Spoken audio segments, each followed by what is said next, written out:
like really dramatic opening to the stream. I had this whole like dramatic speech ready to go that I thought was going to be really funny, and then I leaned forward. I don't even know if it picked up on the mic, but I leaned forward and my desk chair squeaked, and I'm like, well, now I can't go in with, and so it begins. Like, I can't do it, I can't! It's too stupid, because right before that, my chair had the audacity to be like, eh, which is the funniest, silliest noise. And now everything is ruined. No! Don't perceive me! Ah, pretzels. I was so ready. I was so ready to start fresh with a new Monday. It's a new year of strims. And we're all ready. Things are already going wrong. What did we expect, really? I mean, we celebrated 5 years of streaming by doing literally this much painting last time. So, like, what more could I possibly expect of myself than to attempt to do something real nice and sort of with a little bit of gravitas to it? And I sit down and my chair goes, I just, okay, you know what? Forget it. Hello. What's up, gamers? How are you doing? Thank you very much for the lurk, Dyer. It's lovely to see you have a lovely lurk. And thank you so much for a 15 stream steak. That is so many steaks. Thank you very much indeed. Turnip, thank you very much for the lurk as well. Turnip says, just so everyone knows, I'm singing along with the AFK music as I'm lurking. Yay! I don't know what the lyrics are to that song, but that's awesome and very, very cute. Anyways, hello. Hello, everybody. I hope you're all well. I'm sorry. I'm sorry about the unorthodox opening to stream today, but here we are. I am going to apply a little bit of moisturizer to my hands because I've just noticed how dry they are. And since my hands are my instruments here, I would prefer that they were, you know, supple and not prone to receiving paper cuts, which happens a lot more when your skin is dry and thin. So I want it to be as plumptious as I can get it. You know what? I'm gonna double layer my hand cream. In fact, I'm going to apply a bit of this. Technically, this is a face cream, but I use it on my hands because it's fragranced, and I don't like using fragrance on my face because I have very, very sensitive skin. This was a free gift with purchase.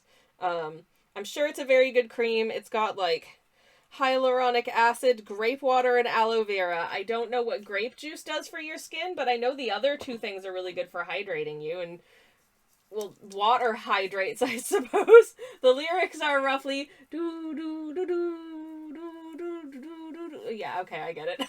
Thank you, Turnip. Anyways, that's layer number 1. Oh man, and it is very fragrant. It smells like generic floral body care product. I do not like, even if I didn't have very sensitive skin on my face, I get I've got a bit of the old rosacea or something. I'm always very, I look like an angry strawberry. And a lot of things, my skin reacts to a lot of things. I know that a new skincare product is a bad idea if it makes me look even more, like if I put it on at night and I go to bed and I wake up looking even more red in the morning, I know something's gone horribly wrong. Anyway, but this is quite a light moisturizer. Like, it's not very thick, and I like a thick moisturizer for my hands, especially in the winter time. So I'm double barreling it today. I'm going in with the light moisturizer, with the aloe vera and the grape juice, and I am putting some of this Cicaplast hand cream on top of it, which is, I get it from Boots, and it's very nice and thick. It's got, like, glycerin and other good things in it, so it's very, like,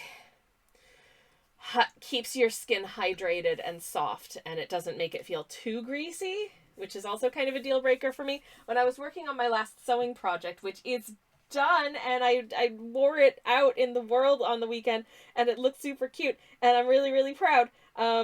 Here's a photo of me wearing it at the coffee shop. I made this. Congratulations me, I made this. Here's a picture of me, here's a picture of me in a grocery store, also wearing it, but with the rest of my outfit on view. I am looking at a box of tea. My moderator slash spouse took that for me because I want to do a painting of some grocery store shelves, and I needed to know how tall I was relative to the grocery store shelves if I was standing there. So he took a photo, so I have a reference for my painting. Hooray. But yes, it's going to be a very exciting painting, obviously. But I don't know. It's more vent art than anything. But what was my point? And did I have one? You know, I don't think I did. Last time we art streamed, it was my 5-year streamiversary. And so my intention was to recreate or sort of give a glow up to the first art piece I ever did of Terry, the Forg Mage here. And we got as far as, I had already completed this sketch before the stream started, and we painted in some sky. So we're going to try and finish it today. Or at least, no, we're not going to finish it today. Let's be real. We're going to add to it today. And see how we get on with that. And I'm going to take a sip of one of my teas. This is Hello Kitty's Pink Apple Pie, which I think was limited edition. So I'm really sad that at some point I'm going to run out of it because it's really tasty. It's got a nice, gentle sort of apple cinnamon vibe. I don't think I let this steep for long enough because that is quite a not quite homeopathic, but not the strongest of flavors. Oops. Well, never mind. I ran out of time before I had to start the stream, so here we are. It'll do. No, it's fine. Neo says, who needs a point? You're quite right, too. And also, hello, Neo. Welcome in. I hope you are well. It's wonderful to see you. Hello. And also, yes, congratulations me on my hot new shirt. If you want, actually, I can show it to you in motion if you want to see what it looks like in motion. Because I took a little video. Shirt! I made that! I made this shirt. I sewed it by hand. I know that's like not a big deal at all, but I'm very proud of it. There will be, hopefully, an entire video on my YouTube channel all about it at some point in the near future. So you've got that to look forward to. And I say look forward. This is going to be the most niche content I've ever produced. And my entire YouTube channel is niche content. I'm making a video. I'm making a video right now about cream, like dairy cream and pasteurization. So, you know, niche. My whole channel is niche. This is going to be the nichest, though. Anyways, hello, Alquill. Welcome in. It's lovely to see you. Hello. I hope you are well. Neo says, life hack. It's not limited edition. If you buy more than you can ever get through. I should have done that. I should have done that before it disappeared from the website. They still have, they did like a pink matcha as well, but this one has my entire heart, this tea over here, and they do not have it anymore. It did come in a collectible tin, and I still have the collectible tin. If I ever find a similarly apple cinnamony tea, I can always just put it in the tin, but still. The trouble with reusable tea tins, in my experience, is especially when you get into the realm of like flavored teas and things that have like stronger ingredients like spices and like ginger and that kind of thing, and teas that have like flavors and stuff in them, is that I've had this experience before. I've bought like some tea. I've dumped it out into the tin. I've used up the tin of tea, and then the tin is really hard to adequately like clean. Because it'll end up having these little, like, metal nooks and crannies that you don't want to stay wet. And you don't want it to be wet when you put more tea in it. So it takes forever to dry. And then you have to worry about, is the inside of it going to rust because there's moisture in it? So you can choose to, like, wash it and hope for the best. Or you can choose to not wash it and just recognize that, like, it still smells like whatever the last tea you put in it was. So you can't necessarily... It's hard to interchange.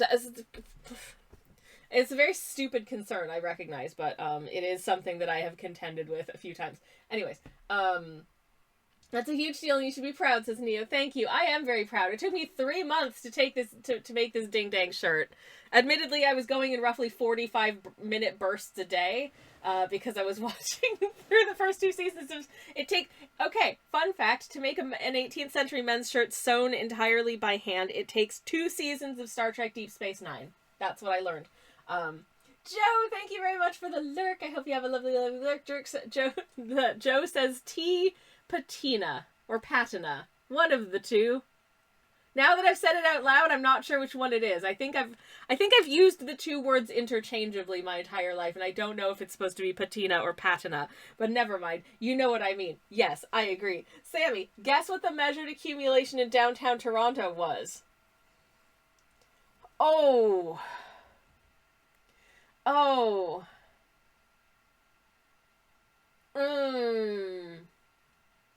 don't know. 69,420 millimeters. That's my guess. That's my guess. Anyways.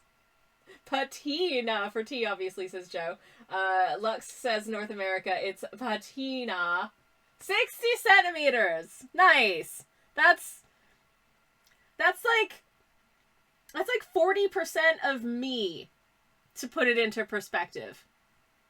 That's a lot. Are you okay? Are you safe? I hope all of my friends who've been affected by the snow, what happened in parts of North America, are keeping warm and cozy and drinking lots of hot tea and making themselves little hot water bottles to tuck under their blankets and keep their little toes warm and all that jazz. My furnace died I'm so sorry, my friend. It's the worst possible time. No.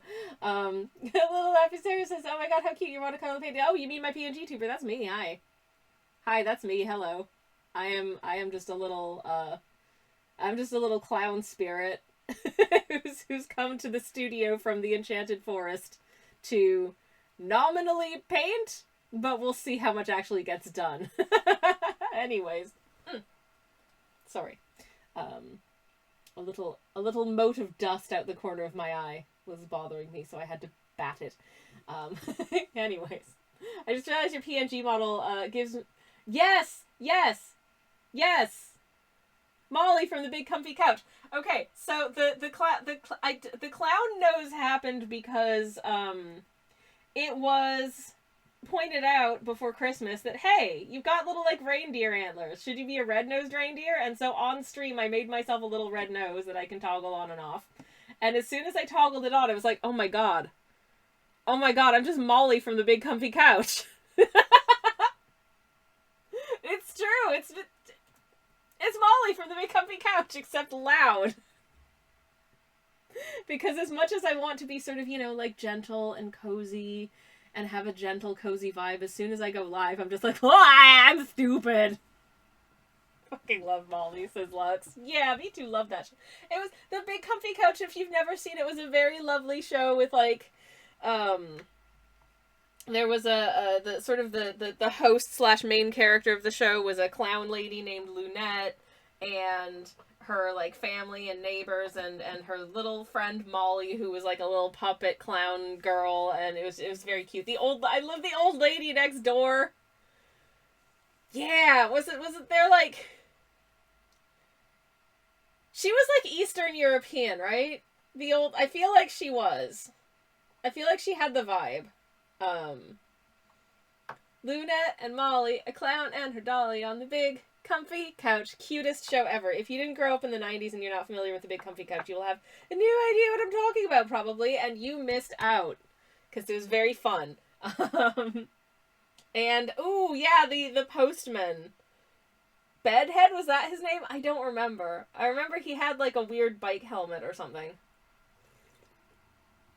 But they were all, clown people. But in a cute way. I don't know how else to... Hold on, I'm just gonna... And he rode a unicycle, of course. Of course! I'm just gonna bring up... There were also... Oh, come on, internet search. I look up Big Comfy Couch, and what does it show me? Shopping links for purchasing a Big Comfy Couch. That's obviously not what I'm looking for, you silly creatures. I'm looking for a picture of the Big Comfy Couch. which was a TV program. Looking at it now, I would unironically wear Lunette's, like, jumpsuit, because it does look very comfortable.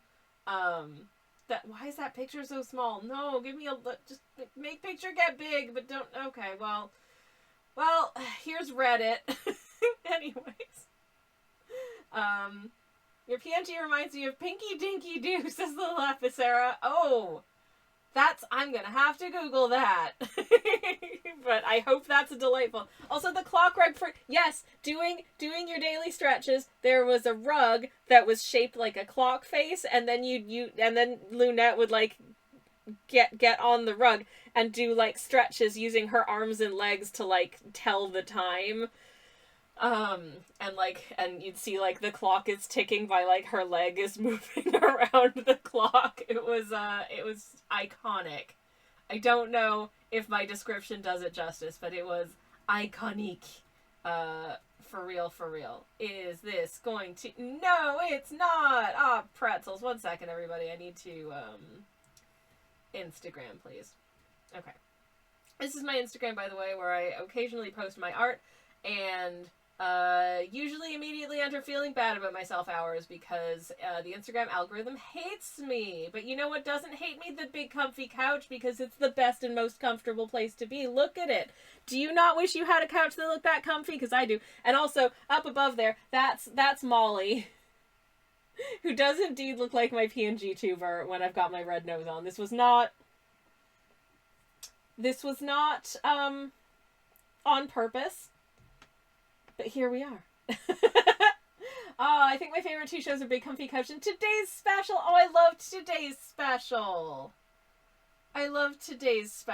It was delightful with Jeff the mannequin with his magic hat and the lady. Oh God, what was her name? No, why can't I remember what the lady's name was? Help! I was promised whimsy, says Moriax, and this fulfills that promise. Oh, hooray! I'm so glad. Copper Mustache, hello, welcome in, says that sure is a comfy couch. What are we talking about?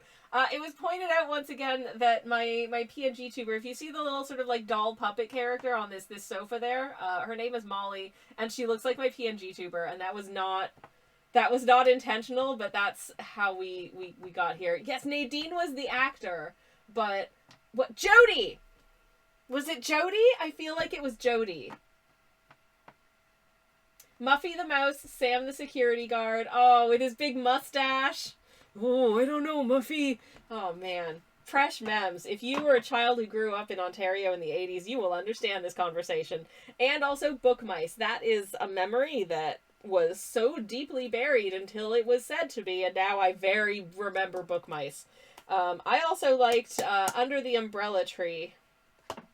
Was a good with the lady from Under the Umbrella Tree, who when I was a child I thought looked kind of like Wonder Woman, and her 3 puppet friends. There was a bird and like a lizardy guy, and then Gloria the gopher. I'm Brazilian from the 2000s. I never knew about these cartoons. I'm not surprised. I'm not even sure, like, some of them aired outside of Canada.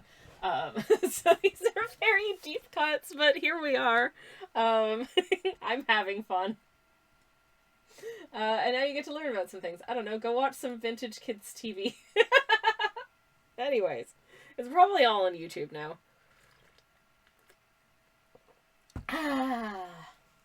Honestly, this is just Sammy and I having a breakdown. I've been having a breakdown for like 5 years, Lux. And I've been broadcasting the entire thing live on Twitch. But, yes, that's, but yeah, very unintentionally, I look like Molly from the Big Comfy Couch, except with antlers, 'cause, I don't know, I feel like antlers were cool for a while there, probably like 20 years ago, 'cause I'm elderly. Please don't talk about your ages, chat, safety, yada yada yada. But here we are. Anyways, in other news, here are some paintings that I finished off stream that you might be interested in seeing. I did this on, I feel like Friday or Saturday. No, it was Friday night, I think, that I painted this. So, you can look at it now. I don't know when I'm going to post it anywhere, but here they are. I hope I hope you like it. Yada yada says a little laugh there. Yes. I have in my shop and also on my Patreon, I have a thing where you can subscribe to receive small original paintings of little guys, and I try and tailor them to what I think the recipient will like. And I've been doing a few of them, and this happened. This is not, now this painting is about coffee, but I didn't actually use, so here's what I did. If you take a look at these three swatches that I've got on these three swatches over here, this is burnt umber ink, this is, I think, sepia ink, and this is the coffee I was drinking that day. And I arrived at the conclusion, having swatched these three things, that this one was the closest in, like, tone and temperature to my coffee. So I painted this in burnt umber because it looked the most like coffee.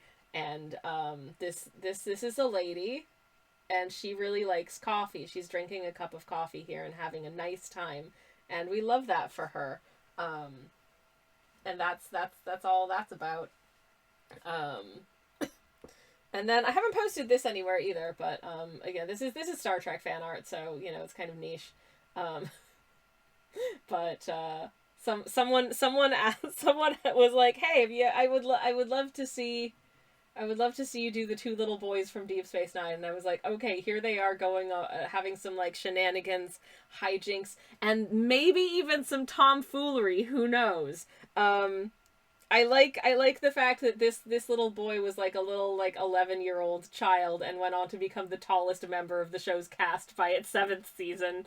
That's very funny to me.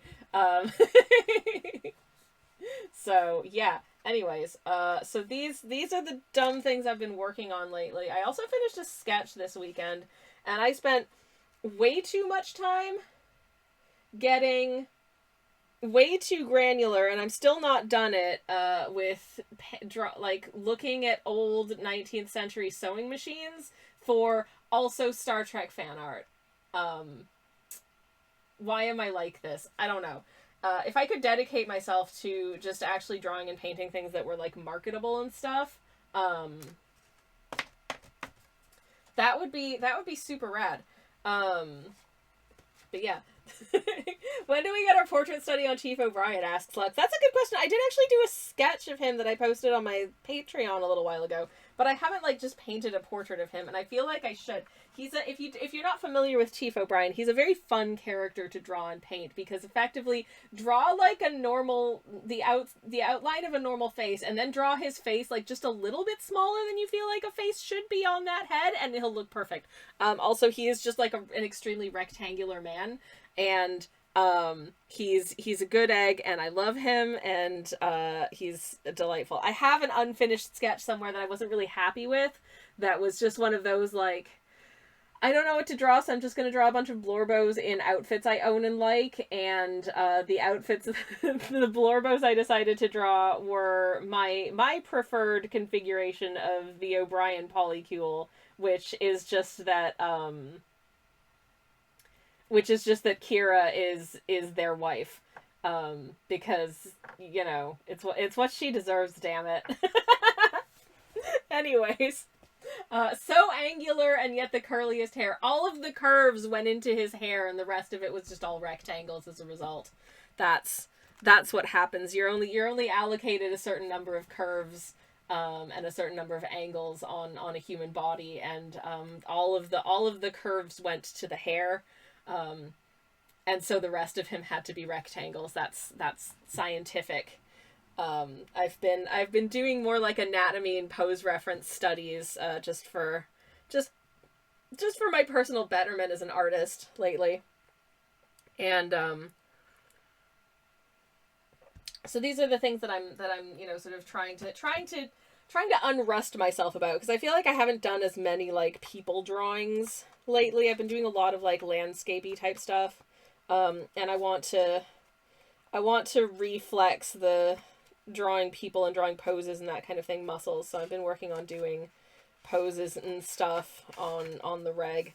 So here's just like a page of some poses that I got from Quick Poses, and I spent probably a cumulative, like, 30 seconds on any given one of these. They look terrible and creepy and weird, but You know, it's a super helpful exercise. I like this one specifically because it was just a guy like weirdly crouched on top of a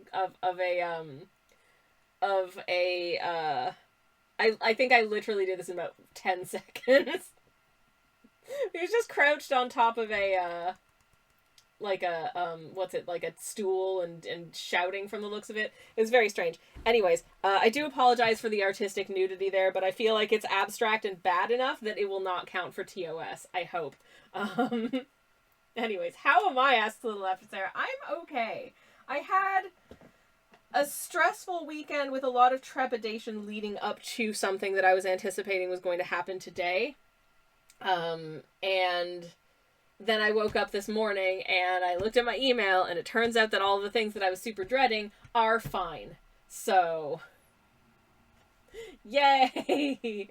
Oh, little Apicera says that guy looks like the girl from the Frieren meme. I love the Frieren fan art meme. If you're not familiar with it, it's the reason that I love it is that I think it could have very well found itself in.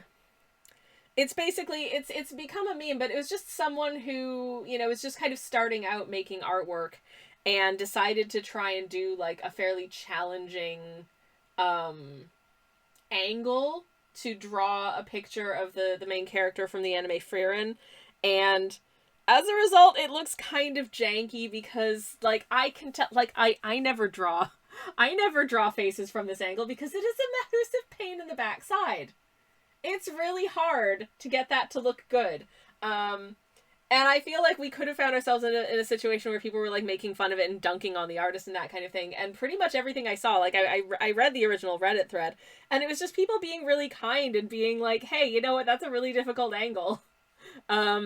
If you want some like pointers on how to kind of tackle like doing faces and stuff from weird angles like that, here's a good resource. And, you know, just sort of sharing resources on like how to draw faces and that kind of thing. It was really, really sweet. So yeah, that was really cool. And they seem to be, and the artist seems pretty chill about it as well, because they're like, yeah, I didn't really know what I was doing. And I felt like it looked a little bit wonky, but I wanted to share it anyway. So like, yeah, it was a cool time, and I do really appreciate that artwork. I think it's delightful. I will pull it up in just a second. Moriak says the thing with Star Trek shipping is, at least for the original series, from what I've read of the Navy, the way future society is shown to work, and the fact that the Enterprise is staffed by near exclusively young, hot, extremely capable people, there is no way everyone was not jumping each other's bones at all times. Honestly, yeah. I would not be surprised by this. Sharing bad art is so important to me in the age of AI, says Copper Mustache. Absolutely, 100%. Make bad art. Share bad art. You know? Like, I think it's such a nice, it's a refreshing antidote to the, like,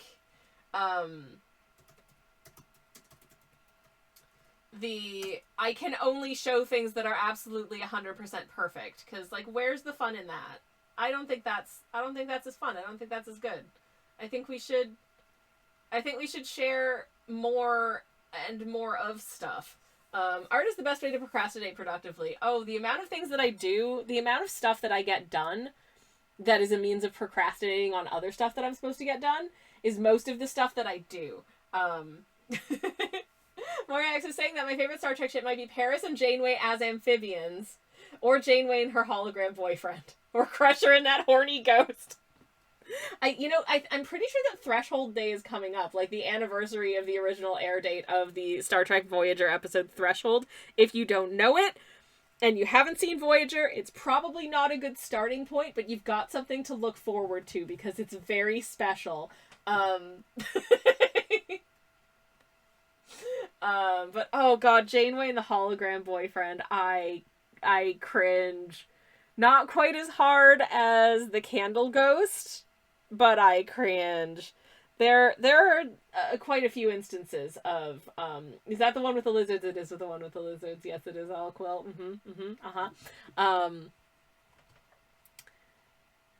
Star Trek in general has a very, inconsistent track record when it comes to on-screen canonical romances, I think. Like, they nailed it with the O'Briens, I think. I love the O'Briens. Though they should have... Man, Keiko was gunning so hard for making, like, poly stuff happen, and I'm so sad it didn't for her. And Miles. And, you know, I'm glad that... Spoilers for, like, the end of season 5 of Lower Decks, that, these two, you know, got to get married. Love that for them. Very much so, in fact. But,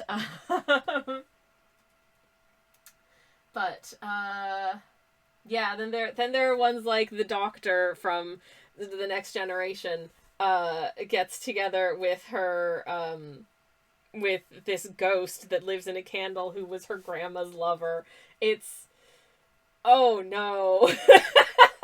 Computer, delete the wife is an all-time great line, says Moriax. It really is, though. I like Discovery, says Little F. Sarah. Nice. I haven't actually finished watching Discovery. I need to catch up on it, but I have so much I need to catch up on. It feels like homework. But I prefer the film trilogy. Ooh, I like the first and third films, if you're talking about the ones from, like, 2009.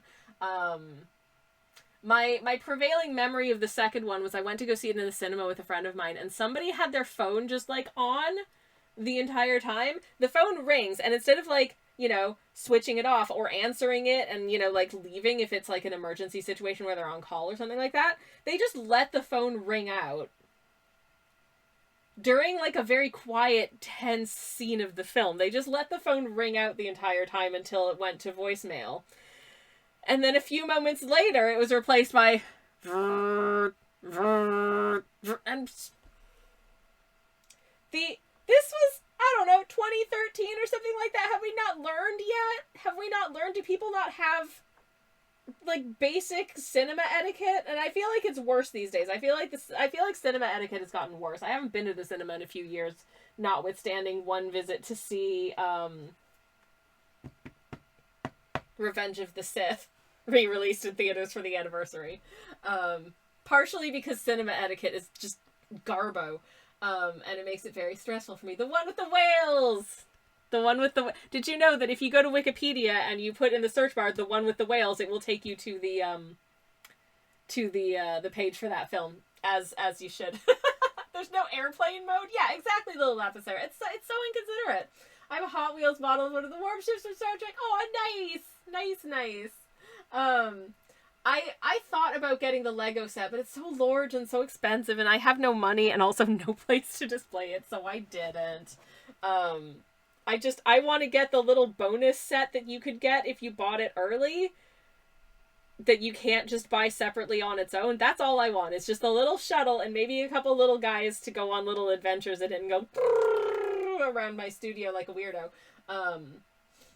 And depending on which minifigures I get, I could make them kiss. Anyways, my favorite thing from that film is when the people matched up the veins in Cumberbatch's hand to work out who he was playing. Tumblr fans in 2010s did not play around. They did not. Oh, God. And that was, like, the peak of when Benedict Cumberbatch was playing Sherlock as well, so it probably brought in all of, like, the Sherlock fans. Because if you remember the Sherlock fans from the BBC Sherlock show with Benedict Cumberbatch, they were a special brand of feral. I was kind of neutral about the show generally. Like, I thought it was interesting, but I didn't think it was, like, amazing. And I thought some of it was kind of bad. But I knew a lot of people who were really big fans of it. And I remember, and this is relevant to something that actually happened, like, a few months or weeks ago. I can't remember. But there was a whole conspiracy. A lot of people felt that the last episode of the BBC Sherlock series was a real letdown. Like, it was weird. It wasn't very coherent, and it just kind of felt like it didn't really tie together the show the way that it felt like it should have.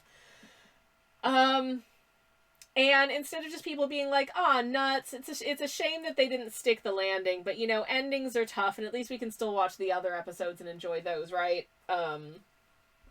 Which I feel like is a normal response to a bad last episode. People were like, "Aha, it's a misdirect. This episode was deliberately bad, And I know this because if you look at the TV listings for the next week, there's a clue in the title of the show, even though the title of the show that was airing next week was a show that like had already like existed and had been produced and had a cast and crew that was based on a book and had nothing to do with the Sherlock show. But they connected the dots, and they were like, they're telling us that there's gonna be a secret fourth episode next week. And it doesn't make sense. It doesn't make sense to air a secret fourth episode on the following week, because not enough people will know to tune in if there's a secret episode. And ratings are really important for TV networks. So why would they hide a major televisual event like the actual last episode of a very popular TV show? That makes no sense. And like, there were so many people who fervently believed that this was the case. There was gonna be a secret last episode. And it's just like, I mean, if they'd made like an Easter egg of like a little coda or something and made it into like an ARG and stuck it on like an unlisted YouTube video or something, that would have been really cool. Like, that would have been really cool. I could see that kind of thing happening, because sometimes, you know, for like marketing and that kind of thing, like they'll do stuff like that. But this, I was like, this isn't, y'all, I don't want to burst your bubble, but this is not going to happen. And surprise, it didn't happen.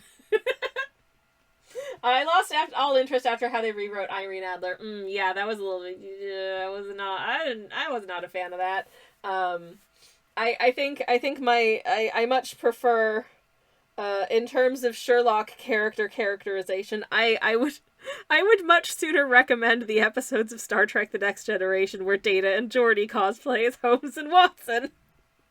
Tee. Or, you know, like, other versions of it are available. I don't know, I'm not really a big Sherlock Holmes fan person in general, but Alquil says, I recommend reading the original books and stories. You get to compare them to adaptations and complain about people thinking Sherlock is a rude asshole. You know what? Fair. But the reason I've been thinking about the John Locke conspiracy lately is in part the fact that I don't know if any of y'all know, I haven't seen any of the show. I don't have Netflix anymore, and to be honest, the show as like a thing never really interested me. But oh boy, I saw, and I'm so sorry to anyone who's a fan, the Stranger Things ending discourse, because okay, I recognize this is like 10 years ago at this point. Oh my god, it was the John Locke conspiracy was like 10 years ago. What the hell is time? Anyways, I saw people genuinely convinced that there was a secret extra final episode of Stranger Things, because they thought that the final episode of Stranger Things was bad. And it's like, I am so sorry to break it to you, but sometimes they just make a bad last episode of things. The last episode, I think, is like one of the hardest episodes to nail.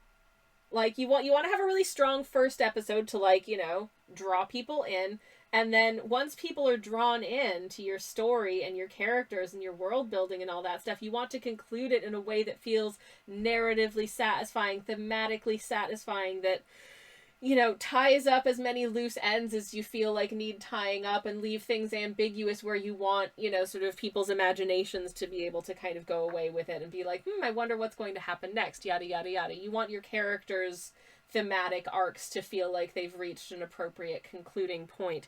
There's a lot to try and think about and a lot to try and balance in getting a good last episode. And I don't think that it's an easy feat to achieve, especially for something that's been running for a number of years. So I understand the frustration when they do it bad. You know, whether that's just due to the writers they've written themselves into a corner and they don't know how to wrap it up. They've given themselves too many threads to tie into neat little bows, and they don't know how to do that. Or they realize we don't have enough time to conclude all of this in a satisfying way, so it ends up being kind of rushed. Or sometimes they're like, we have known since the beginning what we want the end point for all of these characters to be, and the writing got away from us at some point in the middle, and the characters have developed in ways that we hadn't predicted when we wrote episode 1. But we are sticking to what we want the ending to be, and as a result, things feel strange and out of character and out of pocket and off in some way. And that's tough. That's a struggle. I didn't watch Game of Thrones again, but like I hear that the ending was very unsatisfying and bad to a lot of people. There were a few things that were unsatisfying and bad to a lot of people. The last episode of Our Flag Means Death wasn't necessarily intended as a series finale, but at least for the moment, the series is not producing a third season. Please, please, please, someone pick them up for a third season. That show is really good. And I think, objectively, I love that show. I think it's an amazing show. I don't think as a last episode, it's like the greatest episode ever. I think that especially if you're aware of the fact that like production had a lot of last minute changes implemented by the producers, including cutting the series runtime down from 10 episodes to 8 episodes, you can feel the places in which things are a little bit rushed and things have been cut and that kind of thing.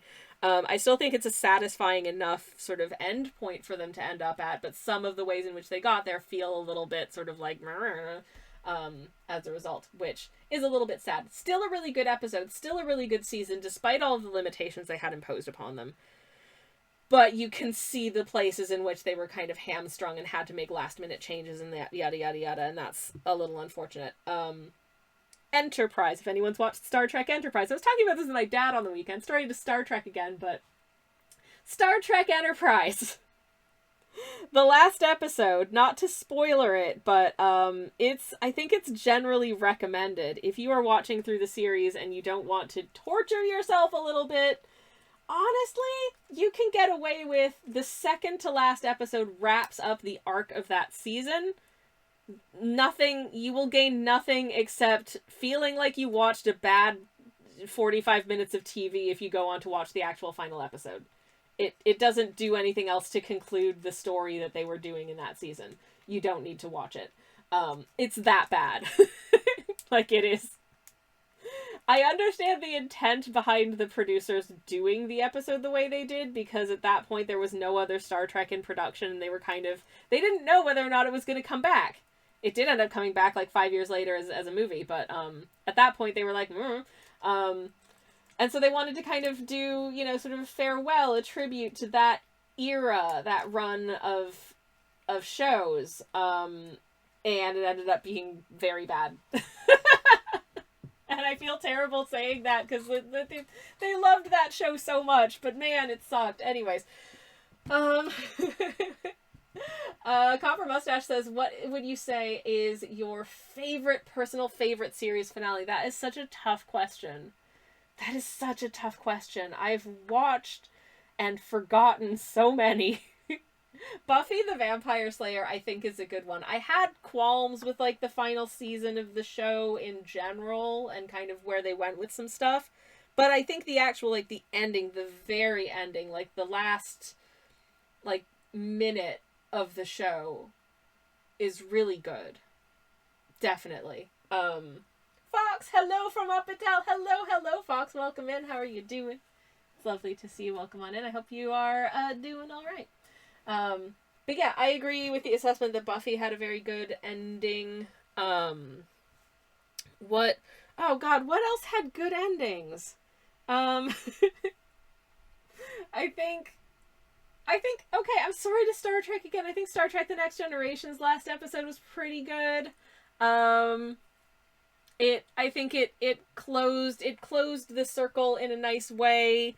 I want to keep things vague because I don't want to spoil TV shows from 20, 30 years ago that people haven't seen. Blackadder goes forth. Oh God, my emotions. The only way it could end while showing respect to the source material, says Moriax. Yes, absolutely. 100%. That was one of those, I know exactly where this entire season is going. I know how this has to end because this is based on historical events. And yet, for something that, you know, pretty much at all times apart from you know, like, is such a silly, funny show, it's the only way they could have ended it. And it was so... It's like, it's one of those that just sticks with you because it's so memorable. Yeah. Oh my god, Copper Mustache, Disney's Dinosaurs. That also one of those, like, if you're going to end the series, that is the way you end that series. And holy crap, that was such a good ending also. Yes, completely. Completely. BoJack's was good, says Fox. I've never watched it. I've seen it recommended by people whose assessments of media I generally am a fan of, including thyself. So I'm gonna have to check it out at some point. But I'm low on streaming services at the moment, so I haven't really been. But yeah, if anyone's not familiar with dinosaurs, I enjoyed that show. It was a fun show. It's like, okay, if you remember, like, the classic, like, 90s family sitcom, like the 80s 90s family sitcom kind of format, it's that format, except they're dinosaurs. They're like people in suits and puppets of dinosaurs. So it's like live action, but they're dinosaurs. It's great. I loved that show. It was delightful. I had a little plastic figurine of the baby, whose name was the baby. That baby was hilarious. Smoo! I should not say that because it's a rude word. It just became, and kind of still is, like, just a part of my lexicon, Smoo. Q2's hello, welcome in. We're talking about the TV show Dinosaurs from the 90s. Baby dinosaur lives rent-free in my brain, says Fox. Yep, Should I buy Pikmin 4, asks Fox. Yes, you should. I don't know anything about Pikmin 4. I've never played a Pikmin game, but my answer is yes. It seems like a fun time. Copper Mustache says, apparently the creator knew from the beginning the show had to end this way, and yeah, it had to. I completely agree. That is a case of knowing what your beginning point is and knowing what your end point is and nailing it, you know? It's not like ending up in a place like where, okay, I want this character to become the queen at the end of the series, but she goes on a completely different journey, and then it feels really shoehorned in that she becomes a queen or something like that. It's not that. It's an episodic family sitcom from beginning to end, and it ends in a way that makes sense for dinosaurs. I shall say no more. That was such a good ending. Yeah, do recommend. Anyways, Q2s, thank you very much for the hydrate. I'm going to take a sip of my mint tea. Thank you. But yeah, I really loved that show when I was a 90s person. Fox says, I'm in hospital with only my Switch, and I'm getting well enough that I can't just replay games. Need to exercise the brain a bit, and maybe I can justify the price because hospital. 100% you can. You deserve a treat. Give yourself a little treat, and let that treat be Pikmin, because honestly, I'm sure you would enjoy it. But yeah. Okay, sippy time. Yum.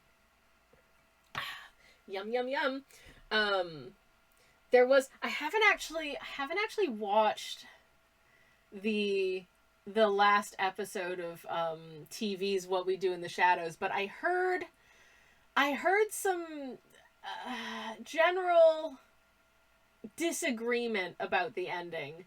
They did something weird with the ending of the show where there's actually, like, I think alternate endings depending on, and you might have gotten a different ending depending on, like, where you watched it or something like that, or when you it's weird. Anyways, that seemed weird and kind of gimmicky, and also just generally the conclusion sounded a bit meh.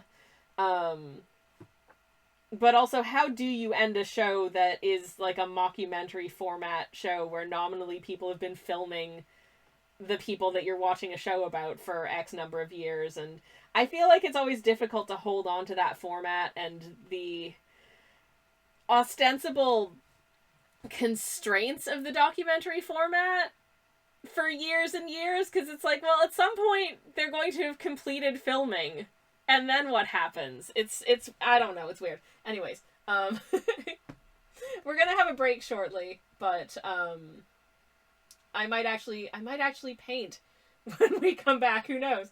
Fraggle Rock. Ooh. Oh, Fraggle. I love Fraggle Rock. Gonna go buy it now. Thanks, gang. Helps you drown out the cryptids I share a ward with, and I'm not exaggerating. Oh, Fox, stay safe. We love you. Enjoy the Pikmins. Yes. Fraggle Rock, says Alquill. The finale is that. Fraggle Rock was an amazing show. Absolutely an amazing show. I love Fraggle Rock. Oh man, I want to go back and watch Fraggle Rock now. Oh, good show. It had a lot of heart, and it was also really cute. We're about to have ads, so I'm gonna go BRB so you don't miss anything. We're on the BRB screen. Have a drink, have a stretch. I don't know, think about TV shows or whatever you want. I'll be back really shortly and we might actually paint. BRB, everybody. Yippee skippy, ads are done. Hi everyone, welcome back. Hello. Ads are done. Yay. It's nice to be back. Hello.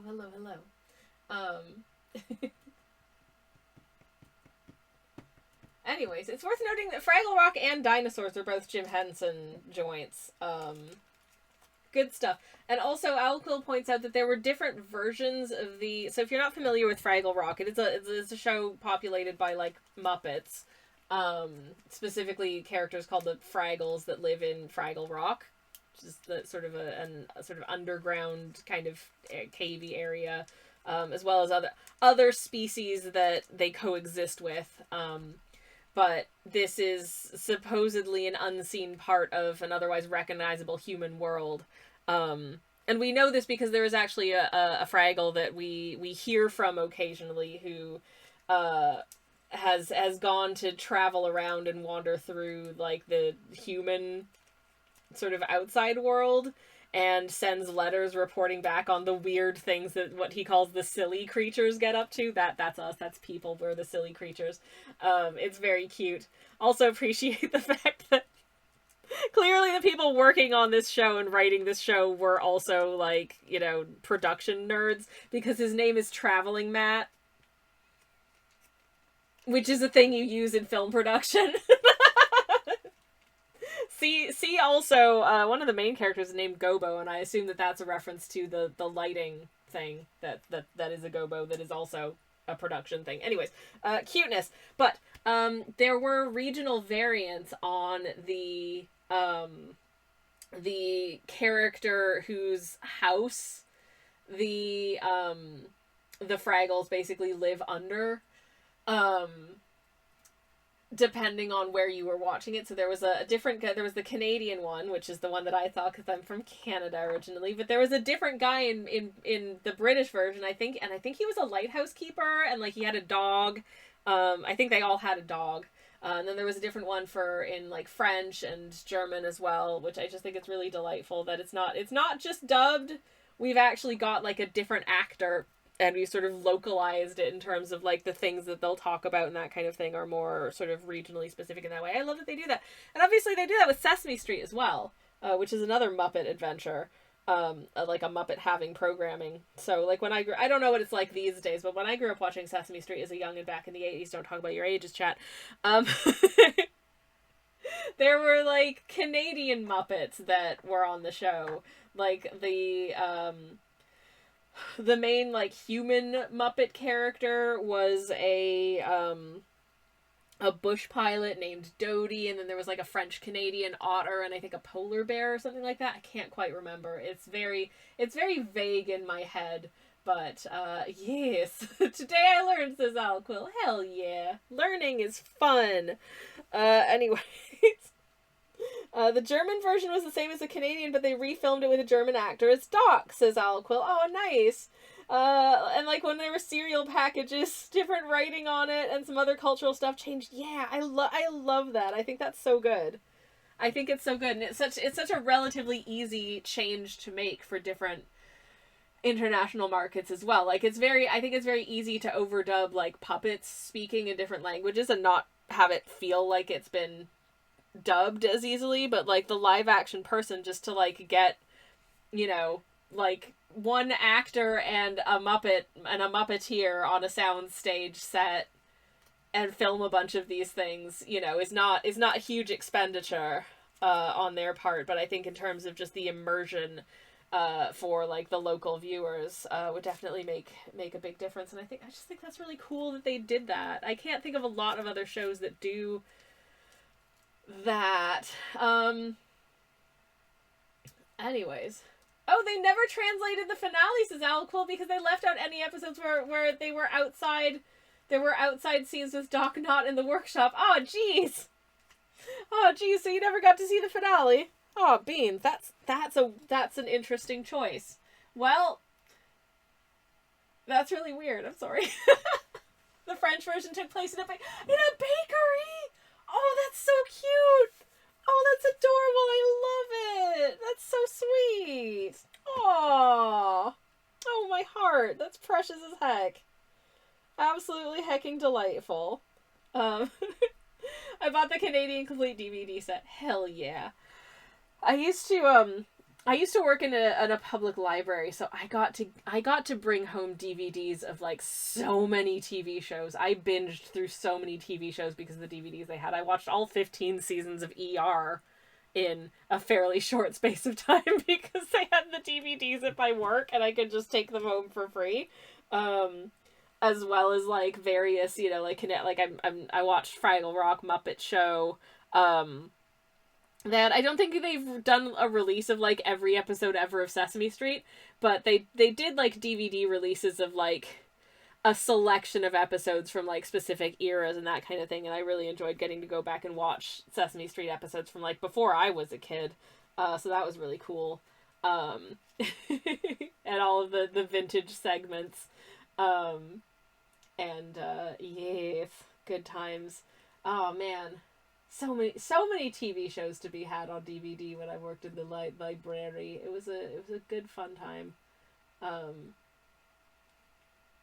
would stick a DVD on of a TV program in the background, and then I would just, like, I would hop on my treadmill and I would walk and I would do my readings for the university courses I was doing at the same time I was working. It was a nice time. Oh, the absolute best was when they got the DVD box set of another children's TV show. I don't know if anyone here will remember this show. It's, I think, fairly obscure unless you are French-Canadian. Passepartout. But I loved Passepartout. It was another show that had, like, live action, but it also had, like, puppet segments.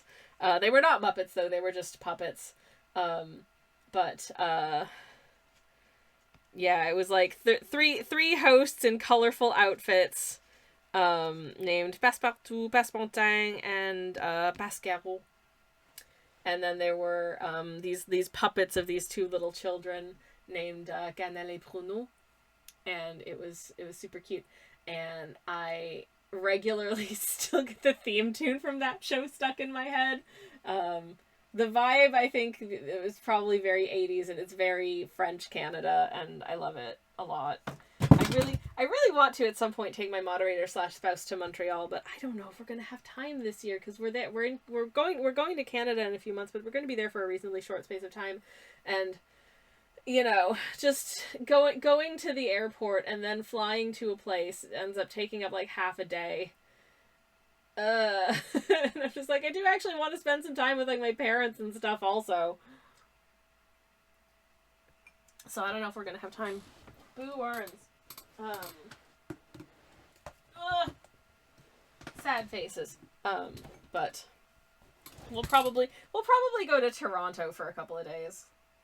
Because I like Toronto, and I like visiting it. I like getting to ride on the tram. Though Montreal has public transit as well. My city of family residence does not have a tram. It just has a bus. I don't know how good the bus is these days. But never mind. Oh well, so it goes. I have to decide what colors I'm going to paint these hills in. I need to actually maybe consider working on this painting a little bit. I don't know. I don't know. I kind of didn't go into this with any like very large, wide ideas particularly. So, what will become of this? I want it to kind of have a similar but slightly expanded vibe from the original piece that it was based on. Which shoot, I took away the. Hold on, can I add it back in?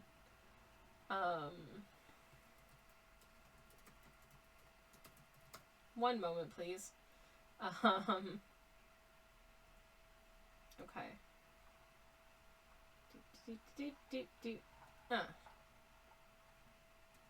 Uh.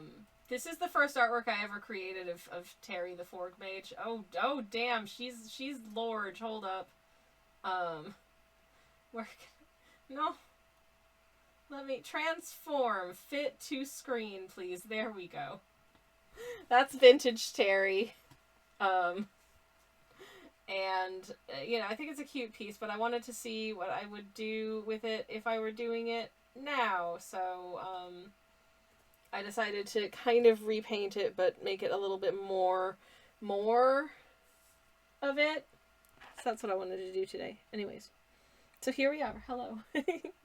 Maybe I'll just rough in like a background color for these hilly bits, and then we'll kind of make some calls from there. Ah, shoot, where's my... Here it is. Okay, cool, fine. It's fine, it's all fine, everything's cool. But yes. So thank you for rambling with me about TV. That was really fun. I'm just I'm not looking to be mega precise at this point. It's just gonna be a little sketchy.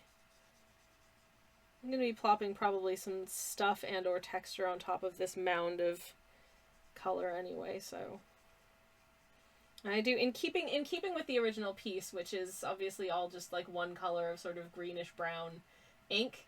I wanted to kind of echo that in that piece, but maybe just expand upon it slightly. So it's not a single color piece, but I'm trying to work with a somewhat more limited palette of colors, I think.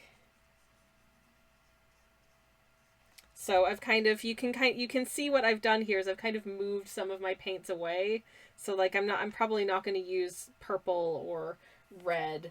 Maybe not even orange. I don't know if orange is a little bit too much. Probably mostly like in this range of sort of yellow to blue, all of which are very muted to begin with anyways, because these colors have all been blended with a fairly significant amount of raw umber in them. So they're all like, the blue is really like brownish gray, the green is brownish green, and the yellow is brownish yellow. It's all very sort of brown and gray and muted in that way. I'm just gonna tilt this like I can't. Okay, you're gonna have to look at some shiny paint for a second. I'm saying hi to my moderator / spouse who's just come home. Hi, baby.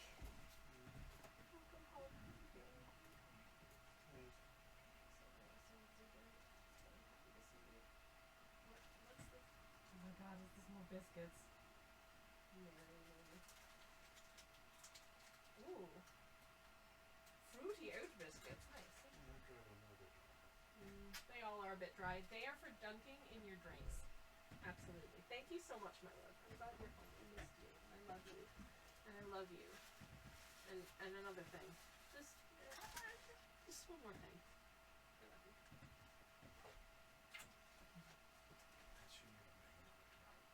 No. No, it's happening online. After all that, it's just happening online. I can't believe. I know. Don't give me a week of stress. Okay, I'm gonna go stream. I love you. Welcome home. Hello, everyone. Thank you for sticking around whilst I met and gret my my moderator / spouse who's just come home, and brought me treats as well. This is like the closest that I've found to gluten-free Biscoff. They are a little bit. It's more like if you took a digestive biscuit and it had a baby with a Biscoff, because it's got that sort of like wholemealiness to it, which I really like.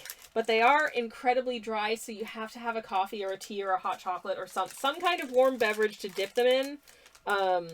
Likewise, I do appreciate that they have 30% less sugar because I am over 40 and I'm trying to keep my body alive for as long as possible.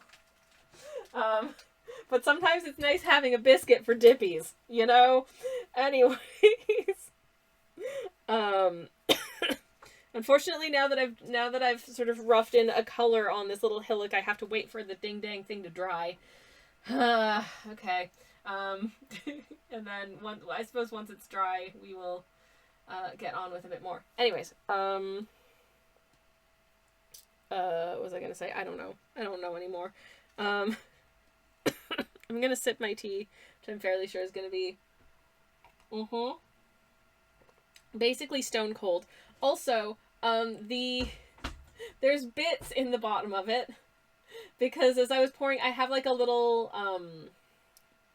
like filter thing for loose leaf tea, and this one's like a little sort of like strain, like sort of cuppy strainery type thing, and it kind of got tilted slightly as I was pouring the water in, and it made some water sort of flood over the side of the strainer, and then some tea leaves went with it, and so there's just bits in the bottom of my cuppy, but like I don't care, it's fine. I don't mind a bit of texture. Oh dear. Anyways, no, I think on that level I do mind a little bit of texture, but you know, it's fine, whatever. But yeah. Anyways, I have been kind of, how shall I say, I didn't really have like a major plan for how to do this piece per se. I'm kind of just guessing, and I hope it will be good. We shall see, I suppose. But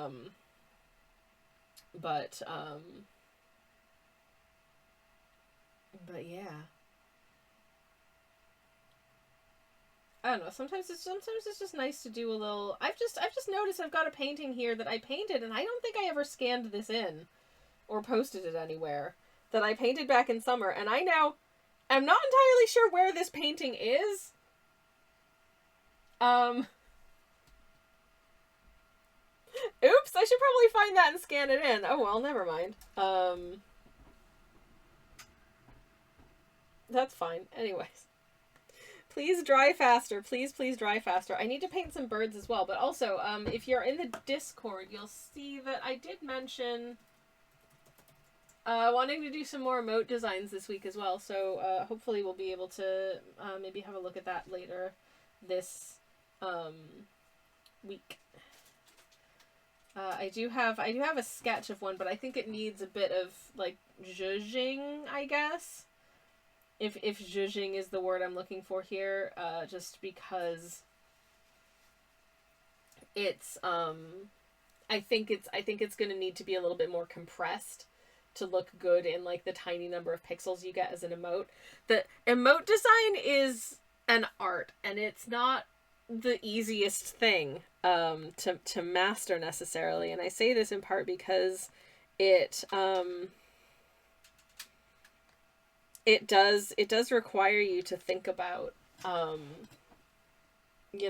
things at a very, very, very small scale. You have to really use like an economy of detail in order to have something that reads like correctly and cleanly and isn't going to end up looking how shall I say, like something that's not going to end up looking too busy or like confused as a consequence when you have it be very, very small. So that's a fun challenge to do, I think. I'm realizing that this hill that I'm drawing here was going to be like green, and Terry is also green, but I'm also planning to probably drop a whole bunch of like trees and stuff, so I'm just basically mapping in like a background color, so I'm not drawing a bunch of detail directly onto white, just so if any of the background ends up actually showing, it's not gonna just be like paper, which I would not want. I would not want it to be just papier, you know. So that I think that'll be fine. Can't remember what green is this. I think it's Viridian. I think the green that this is Viridian. I think, because I had a couple tubes of Viridian because I was using it for other stuff, other projects.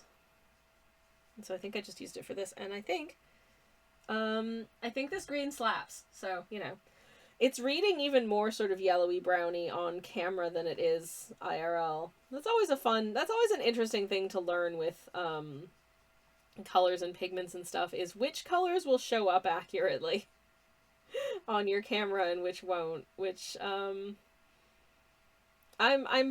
bad at guessing and frequently surprised by. And I find quite an odd experience in general. Okay. Okie dokie, there we go. We have some green. It just, oh man, it looks, I feel like it looks really bad on camera because of just like the angle that the light's picking it up. It just looks really like, blah, blah. And I mean, obviously in real life it just looks deeply incomplete because, well, it is. But while that's drying down just a little bit, I will, I'm going to do, instead of just having it be just straight up yellow, I'm going to do like a greenish yellow. So I'm going to take some of the yellow that I've got, which is cadmium yellow lemon mixed with burnt umber. I'm actually just going to mix that in with the green. So it's like a greenish yellow as opposed to like a pure yellow for our foregroundy color here. And hopefully that'll make a nice landscapey gradient. I don't know. Again, obviously this is just my first pass of them colors, and then it'll eventually have other stuff painted on top of it. But that's gonna need to sit for a second. I'm so sorry. Maybe in the meantime I can take a look at if I know where that piece of paper was. So I thought this would be a really cute emote. It's Terry with a nice big heart, but I don't know if it's gonna look good at extremely tiny scale. So I might need to kind of compress things and embiggen certain things so that it looks better when it's small. So I'm thinking of a couple things. I want to bring the heart in even sort of more tightly into the picture and maybe sort of crop it down a little bit that way and bring the heart like in, and also make Terry's eyes bigger. So we can I can futz with some of this right now while this is drying. Maybe I can just scooch this out of the way. I'm just gonna put it on top of my teacup because my tea is almost empty. We're just gonna, I'm sorry, Terry. I'm sorry, Terry's like, I can't see what's happening. I'm so sorry. Oh, Terry, no. But, what I'm gonna do is I'm gonna see if I can... Attention. Twitch user Sammy Kelsch. Shoppers. Ripley, hello, welcome in. Hello, how are you doing? It's lovely to see you. Thank you so much for the raid and welcome. Oh, this is so weird because his eyes are like really big now, but I think that will read better as an emote because his eyes are bigger. I think I need to adjust this again. But anyways, Ripley, how was your stream? What did you get up to today? It's lovely to see you and welcome on in. Hello to Mel as well. Hello, Stray Dreams. How are you doing? Welcome on in. Let me get a shout out in the chat for Ripley. Hello, welcome in. If you're not following Ripley, you can do that right there. I recommend that you do it. We've been mostly working on this painting. Actually, no, I've been mostly ranting and rambling about TV. Linny, hello, welcome in as well. It's lovely to see you. Hello. But yeah, we've been ranting and rambling about TV a bit, and I've been nominally painting landscape with Forg Mage today. But for anyone who's new here, hi, hello, and welcome in. My name is Twitch user Sammy Kelsch. I'm a variety streamer. I do cozy art streams on Mondays and most Thursdays. I do cozy game streams on Fridays and every once in a while on a Thursday if I'm feeling extra crispy. Today we are working on this watercolor that I sincerely thought we were going to finish last time, and we did basically nothing. Because last week was my 5-year streamiversary, and we got real silly. But we are attempting to actually paint today a little bit as well. Though, you know, if little painting gets done in an art stream, I consider that absolutely fine if it means that people are having a good time and chatting with me. So it's all good. Anywho, what's my point? Oh yeah, if you're not familiar with my work, I'm a traditional artist working mostly in watercolors and similar media. If you're curious as to what my artwork looks like, I can show you a thing I posted recently on my socials if you're curious. And also, Ripley, just so you know, we are an art tax optional stream. If there is anything you would like to share with us, whether it was what you were working on today or something, you know, something that you're proud of, something in your, like a link to your socials or whatever, where you've got some work safe art that you can share with us, I very much love to share with the class. But with that being said, if you don't fancy whispering a link in my direction, you just want to chill or take off or go decompress or do whatever, that's also fine. It's all good. No pressure whatsoever. We're just happy to see you. Ripley says, we love a rant. Yay! Oh, good. I drew a forest tree stump scene playing with markers. Oh, nice! I hope the markers are continuing to treat you well. That's really, really cool. I would like to mess around with markers. At some point. And I still haven't got around to it. The next thing that I really need to actually buy some more of is gouache, because I want to do some more work with gouache, but money. I look around my studio and I'm like, but you already have so much paint. You shouldn't buy, but like, I mean, it's not that expensive. But also, I don't want to buy like the cheapest art supplies because I know that they're not gonna work as well, and then I'm just gonna get frustrated and have a bad time and be like, oh, I hate gouache. But it turns out that I was just using bad gouache paints. You know what I mean? Tals, hello. Welcome in. We've got a tip off for finding the Ripley. So let me see if I can find you on creeping on the socials, as it were, and having a little look-see. Anywho, oh my goodness, sorry. But yes. In the meantime, what the heck was I gonna say? I forget. I'll hang for a bit and then slope off to disconnect. That is absolutely fair. Let me get another shout out for you in the chat as well. And thank you again for the raid. I do appreciate it. If you want to go follow Ripley, you can go do that right there. And that'd be a really cool thing to do.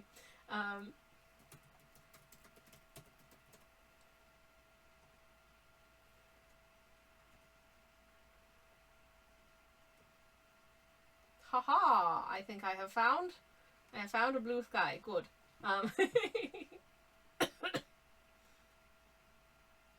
Anyways, and we've got some very lovely works here that I will pop up on screen in just a second if I can figure out how to do it. There we go. This is some art from Ripley's Blue Sky, which is the same username. Some botanical works and looks of it, and some seasonal botanical works as well. And also, I love the little the little berries, especially, I think are so stinking cute. This is really lovely. Ooh, it's stamps! That's awesome! That looks really cool. Oh, I love it. That's rad as heck. And a little mushroom pin. That's so whimsical. That's so whimsical. I love it so much. Oh my goodness. I was gonna say, like, if only I wasn't allergic to mushrooms, but on the other hand, a lot of the whimsicalest of mushrooms you can find in the woods, you probably shouldn't eat anyways. But that's really, really stinking cute. I love it. Thank you so much for sharing with us. So yeah, you should definitely go give Ripley a follow. They are on the socials as well as here on the Twitch. So I need to actually post there. Lol, says Ripley. Yeah, hell yeah, you should do it. Gazillion out of 10 do recommend. Your work is lovely, and it's lovely to see, and thank you very much for sharing. I post a lot on Blue Sky, but I also post a lot of like just my stupid, because it's not strictly like a visual / art medium in the way that, you know, something like Instagram or Kara is. I also just post like my stupid dumb thoughts. So if that's something that you're into, ta-da! Anyways, okay. I'm going to see if maybe the paint has dried enough that I can get on with this segment, and I'm gonna be dropping some cozy little mushrooms and shrubs of various kinds into this area as well, and probably some trees off in the distance behind him, to try and echo the composition of the original piece, but also kind of add to it, I suppose, as it were. So hopefully that'll be fun. And hopefully it'll be cute. And if it's not, I don't know whether or not it'll be an improvement on the original, because, you know, like, what is the metric by which we measure improvement anyways? I don't know. It's very... When it comes to art, I think there are some, like, technical benchmarks, but in terms of, like, do I like it, it can be very, subjective. Anyways. Like, for instance, I recognize the technical limitations of that Freeran art that became a meme, but also just in and of itself, I think it's so charming. You can see what the artist was trying to do, and I do appreciate that people have been very kind in their response to it. And that the artist has very much taken it in their stride. We were talking about that earlier. Actually, another thing that's been on my mind this afternoon. Oh no, I got a bit of paint on my work surface. I will have to grab a tissue and blot that out of the way. But what was I saying? Oh yeah. The something that's been on my mind for a bit today was this. I think more is just like a general principle, but the idea of like kind of all or nothing thinking, that I think can be so damaging and such a crummy idea to let yourself kind of be guided by. And I was guided by it in some ways for a long time. Tried not to be, but more so from like being told it by other people. And that's sort of the idea that like, oh, if you don't do 100% of a thing, you may as well have done nothing, which I think is really unhelpful in many and various walks of life, whether that's like, you know, whether that's like, you know, doing a task or a chore or like, you know, like that kind of thing. Like, for instance, let's say that you had said to yourself, you know, sort of like, I really want to clean out the fridge this weekend. And then when you get around to actually like looking at cleaning out the fridge, you realize that, oh geez, this is a larger and more daunting and more overwhelming task than I thought it was going to be. So I'm going to make a start and try and at least do some of it. And you do like the top 2 shelves, but you don't do the rest of it, right? And then someone else comes along and they're like, hey, I thought you were going to clean the fridge. You didn't do it. And you're like, well, turns out it was a bigger task than I thought it was going to be, but I have done the first 2 shelves. And then they're just like, so you didn't do it, is the conclusion of that, rather than like, okay, well, that's a really good start. Let's see if maybe, you know, you want to take a break and then come back to it like tomorrow or something like that. But no, the takeaway is just, so you didn't do the thing because you didn't do 100% of it in one sitting, kind of thing. I think this is really damaging and bad thinking.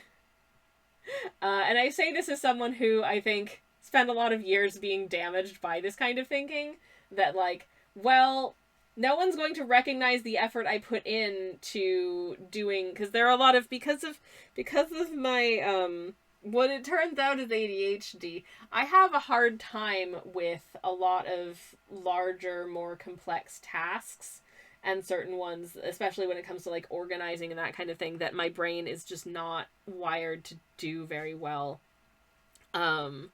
and that I find very difficult as well. Like, couple that with sensory issues around it, it's tough for me to achieve a lot of things to the degree that other people are able to with relative ease. And so for those sorts of tasks, whether that's like tidying up or exercising or, you know, like good things that you should be doing as a part of your life, that I am not good at and I have never been good at, and any strategies I try to employ to be good at, it's just like, just make a to-do list. It's like, no. Anyways, hi Sunshine. I'm okay, thank you. I still have plenty of tea. That was the question, is do you want tea? Yeah, there was a lot of messaging in those areas that's kind of like, well, if you don't complete the thing, then you didn't do the thing, therefore you have failed.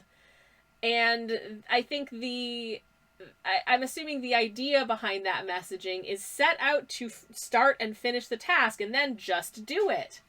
Because for a lot of people, it's as easy as just do the task, whereas just do the task is often like, I don't know how to initiate the task. I don't know how long the task is going to take. I get distracted partway through doing the task and start doing a different task instead. Yada, yada, yada. It's not as easy as just do it. And when the messaging you're getting from others is just do it, and if you're not doing it, or if you're doing parts of it but you're not able to finish, say like you also just don't have the same energy levels other people do, is that you did not do it and not you did parts of it. That's good. Let's look at how we can get the rest of it done later, you know, sort of a little later down the line, or like come back to it after a rest, that kind of thing. Instead of incentivizing you to like power through and complete the entire thing, it kind of incentivizes you to be like, well, I tried and I failed. And the lesson I have received from this is never try. Like, the lesson you get from that, or at least the lesson that I always got from that, is just, well, you know you're not going to be able to achieve things to the standards of others, so you may as well not attempt to do so. That's bad. That's really bad. Tal says, I'm a big believer in partial success is still success. Absolutely. 100%. Absolutely. Like, you know, you should attempt to, like, build on that and keep doing it. But if you're able to do a little bit of something, that's better than doing nothing. Let's say you have a massive pile of dishes piled up in the kitchen. You're like, oh, geez, I really need to do the dishes. But, like, you know you're not going to be able to do that massive pile up of dishes all at once. If you go in and clean, like, one dish, that's one more dish that's been cleaned than there was before. Hi, Sunshine. Are you looking for something, or do you need me? I need you. Okay. One moment, please, chat.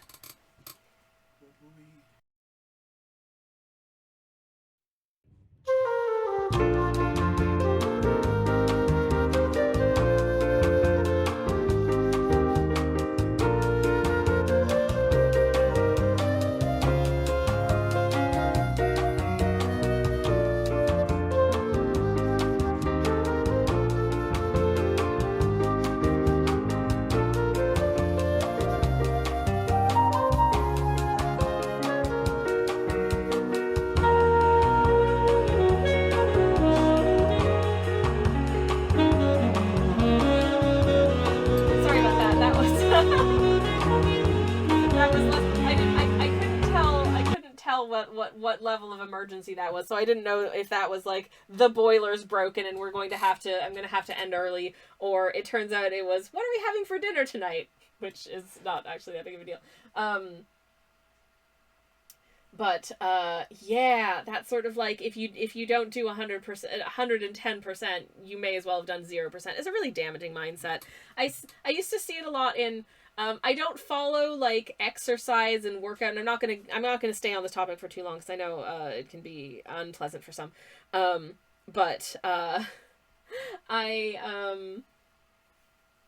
used to have a friend who their Instagram account was originally just like mostly photography and stuff, because we became friends because we were both photographers at the time. But then they kind of veered into using their Instagram account as their personal like workout motivation account, and this is the only place that I was in touch with this person at this point, because I don't have other people's phone numbers. I have like 5 phone numbers in my saved contacts outside of my family, and like 2 of those are doctors' offices. But Jenga, hello, welcome in. Jenga says, make a to-do list and just follow it. What do you mean? It's so easy. Me writing 10 different lists and then sub-lists of those primary lists, and now I don't know which list to start with. That is a mood. I just try and internalize the list and then forget half of the things on the list, and at the end of the day I'm like, shoot, that was the thing I was supposed to do. Because the thing for me is, if I write down a list somewhere, if I have a list in a place, eventually that list is going to become visual noise and I will stop looking at the list. Like, the list has just become another piece of clutter instead of helping me declutter, so yippee! But yeah, my friend who set up, like, whose Instagram account went from being just, like, general photography because they're a photographer to, like, workout motivation stuff. And, like, if workout motivation stuff works for you, then fantastic, but I had to just nope out of that because it was like, it was like, if you're not giving 110%, don't even bother. And I'm like, that again is terrible messaging. If if you are going from effectively being totally sedentary and not ever going anywhere, doing like less than 100 steps of walking a day, if you're able to walk, to taking yourself out on a little 10-minute walk every day after your lunch or something like that, hey, you know what? You're doing more for your general sort of physical and mental health than you were before. The fact that you're not, like, pushing yourself to the absolute limit and doing blah, blah, blah, and, sort of maxing this, that, and the other. No! Stop it! Get some help! Like, it is good, actually, to, let's say, if all of the workout that you do in a day is like walking from, sort of your house to your car, and then your car through the car park into your office, sitting at your desk all day, and then doing the same thing on the way home, and you add in, like, okay, I'm gonna dance in my kitchen for 20 minutes while my dinner warms up, like, cool, I'm going to do yoga for 10 minutes on a Sunday morning. Good job. If you have basically 4 active hours a day and you're not able to exercise at all because your body exists in a state of near constant fatigue, you're not doing enough. You're doing amazing just by, like, drinking a smoothie and maybe writing an email. Like, it's fine. It's fine. And maybe some people do find that kind of messaging motivating, but I find it really discouraging, and it just ended up making me feel bad about myself, so I unfollowed my friend, and I've never spoken to them since. Yay! My point being, like, you don't, I don't know, don't hold yourself to other people's standards, and recognize that, like, any little thing that you do is fine, and if you're not able to do anything, that's also fine. And it's nobody's business. And if they're showing you motivational posters that make you feel bad about yourself, then you can just choose not to talk to them. And that's also fine. Tell us, what are you having for dinner tonight? He asked nosily. I'm having sweet potato fries and fish fingies and peas. Very kids menu. And I'm excited because I was really craving sweet potato fries for a while, and sweet potato fries were on sale, so we bought a bag. And, oh boy, they're delicious. Yippee! Jenga says, it's like, well, I walk into a different room and then my brain has 5 new lists I've remembered, and it's so frustrating. Oh yeah, absolutely. It's just, there's too many, everything happens too much, I think, is the problem. And sometimes I genuinely don't know how to prioritize, or I prioritize the wrong thing, or I start doing something and then I'm like, I don't want to do this anymore, so I procrastinate on completing that task by starting a new task. I end up getting a cumulative amount of stuff done, like I'm doing a lot of work, but have I completed any of it? Well, I half-assed a lot of it, and sometimes that's better than whole-assing nothing, so whatever. Anyways, Jenga says, I know exercise is a sensitive subject, but I have found this awesome dude who, like, takes all the viral workout trends, and his entire thing is an exercise, it's just moving. And he super modifies everything for people just to encourage movement over exercise, and I think that's wonderful. I think that is wonderfully wholesome, too. I love that. That's absolutely delightful. And I think also just, one of the things that I used to do yoga for years, and one of the things I appreciated about specifically like the yoga that I was doing in the yoga studio that I was doing it at, and I feel this is going way back. This is going back into like my teens and early 20s, and I don't know if things have changed since yoga kind of went into trend with like Sweaty Betty and all that stuff for years. But at least at the time, it was very much like, it's okay if your body is not able to do this thing. You don't have to do it. If you are not able to do this specific pose in this specific way, here's a modified version for, like if it hurts to do it that way, that's okay. Not all bodies can do all of the things, and that's fine. If you can do part of it, that's better than not doing any of it. And I always really appreciated that. And my yoga classes, certainly at the time, it was not trendy to do yoga. My yoga classes were me, like a 19-year-old, and then a whole bunch of people older than my mom in like ugly sweats, and it was great. And I had a wonderful time in those classes. It was really, really good. But I had further point to this, and I forget what it was. But yeah. Oh yeah. There's a lot of, if you get into the wrong parts of Reddit, there's a lot of like, oh well, like science tells us that if you're not doing at least this much, then it doesn't count. And it's just like, no, it all counts. Literally anything counts. I don't care about the stupid one article that you read that poorly summarized like a single academic study that was probably flawed. Because if you look at a lot of these stuff, now admittedly, I do have somewhat more experience from like a professional perspective of like medical studies than most people, I think. But you look at a lot of these studies that are just sort of like reported on with uncritically in media outlets, and you're like, the sample size here is really small, and the effect that they're reporting on is not actually enough to be, okay.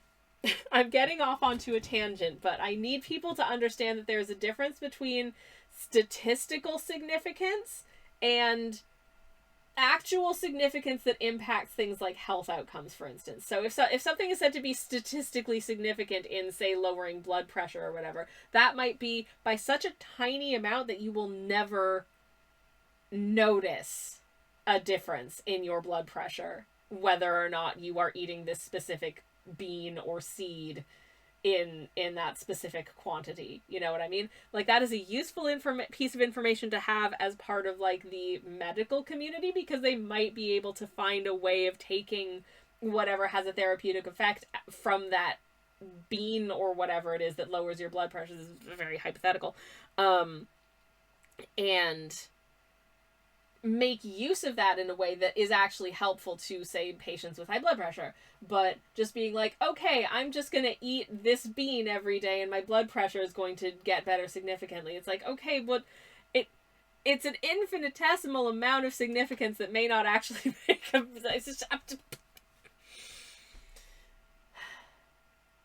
And then you get like supplement companies just like, taking advantage of this and probably swindling people out of their money for something that has like no effect on your overall well-being.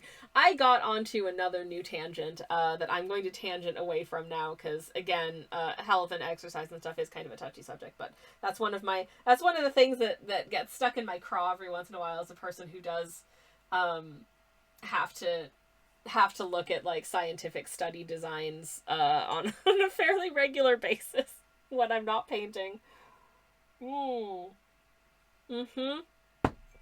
Anyways, I have to decide what the hell I'm doing with these hills, and that makes me scared. That makes me real nervous. I do think I want some bigger trees hanging out in this like foreground hill, and I don't know if I should do that first or if I should try and pop some textury stuff into this hill back. Actually, maybe I'll do that. Maybe I'll add some textury stuff, and then I'll try and put some foregroundy trees kind of on top of that. Wow.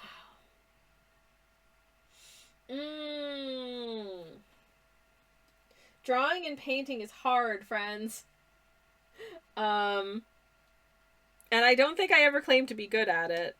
I'm just kind of out here fudging things and goofing around. Anyways, but how is it? I don't think I ever asked how everybody's weekends were. How were your weekends? Now that I've rambled and ranted and gone on about a gazillion different uninteresting tangents, how was everyone's weekends? I hope you had good weekends. I had, like, nominally a good weekend, but I was a little bit stressed out about something that I was waiting to hear from this morning, and it's turned out to be fine, I think, but the waiting for it was very, was a lot, so that was fun. Anyways, I think I am going to attempt to get some painting on here now. Because I've seen the time and we are catapulting towards another break soon.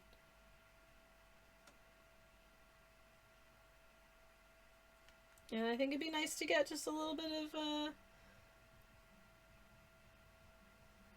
some kind of interesting texture onto one of these mounds in the background here before we do. Just so it feels like I've achieved something.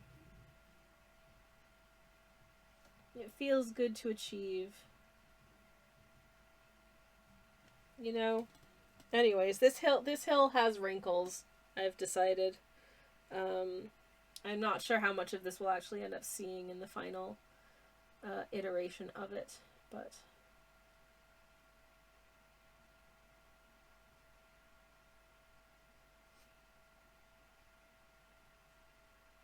at least I will know that they were there. Tal says, I made progress on some tasks that I've been avoiding for too long. Partial success, but it was success, and that was good. Hell yeah, congratulations on your success. You should feel very proud for having done that. Hell yeah. That's awesome.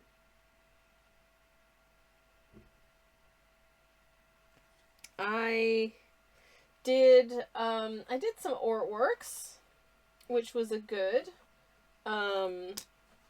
I finished, I think, I showed this earlier, but I'll show it to you again for anyone who missed it, but I finished this little, portrait, and I also started a sketch that I will probably paint off stream, because you can do this. Star Trek fan art. But, really, I just wanted an excuse to draw an old treadle machine. I would love to have an old treadle sewing machine. I would probably have a terrible time with it because it's fiddly and it takes a bit of practice getting the hang of how it works. But you finished Skong Tales? Oh my goodness! Oh my goodness! That's wild. I hope you had a nice time. I hope you enjoyed the game. Please no spoilies because I haven't played it yet. But hi. This feels like an appropriate moment to hello. This little gremlin showed up on our Skong stream last time, but congratulations, that's so exciting. I hope that it was everything you wished for and could possibly have dreamt of, and that you had fun doing it. That's awesome. I genuinely don't know how far I am to being done it. Probably an extremely long distance from the doneness. But yeah, I love that. I'm so happy for you. Now you can go back and play it again. See if you can find any secret doors you missed on your first outing. I'm sure I've missed some secret doors here and there in my travels so far. And that's okay.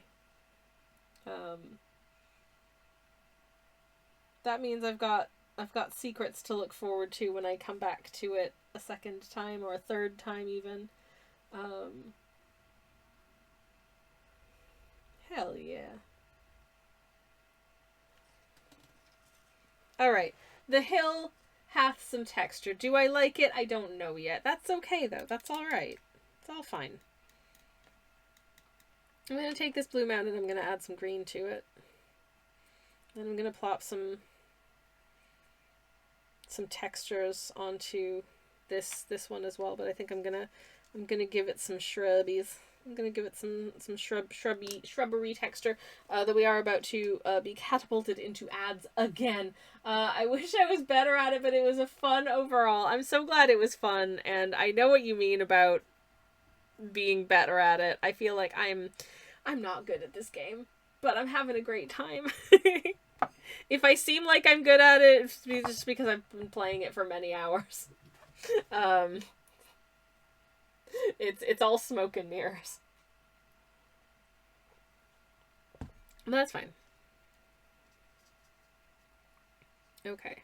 I have made another new weird color. I'm gonna wet it down a little bit so it's not super dark, I think. I think that's what I want to do. And I'm just gonna blob in some, if blob is the word I seek, I'm just gonna blob in some shapes here and there of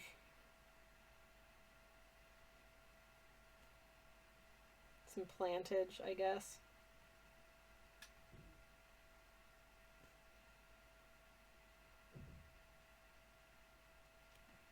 There we go. These are some ugly little blobs, but hopefully when the whole thing is done, it won't be so ugly. We are gonna be having ads shortly, for which I do apologize. But unfortunately, it is a side effect of being on a platform where you're allowed to do stuff for free, is that sometimes we get hit with the ads, which yeah, is, you know, I understand it. I know I say this every once in a while, but I know there's some people who think that I am, you know, sort of, I as the streamer am fully in control of the ad schedule, and I mean, I can tell it how frequently to run ads, but I can't switch them off. That's the point. Oh, the ads are happening now. Okay, never mind. BRB, everyone.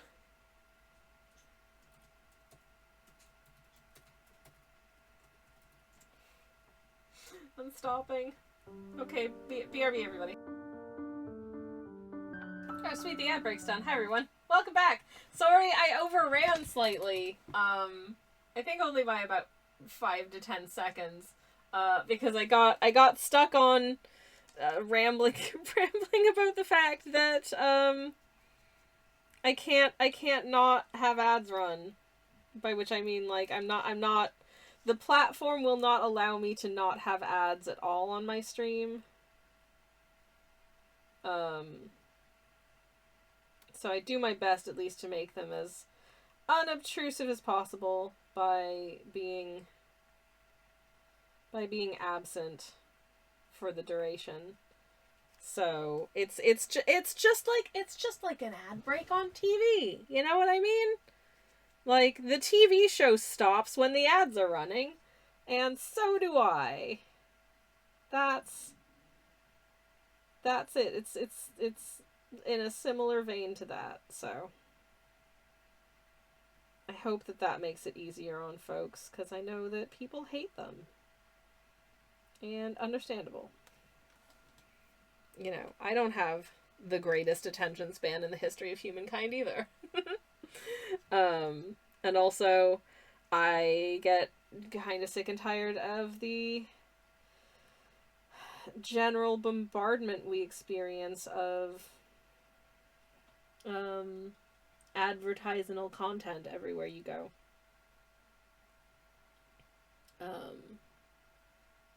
But you can always just, you know, open a new tab and ignore it until it's over.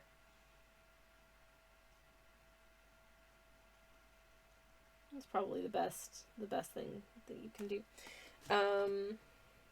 I don't get anything from you actually sitting and watching the ads, you know what I mean? I do receive ad revenue for broadcasting and having a stream with ad breaks, and let me tell you, it's nothing. It's nothing. I'm not out here making bank on ads, you know what I mean? It is very, very little. But yeah. Okay. Time I'm going to add some green to this yellow. And then I'm just going to drop some little, like, and when I say little, I mean actually kind of large chonkers of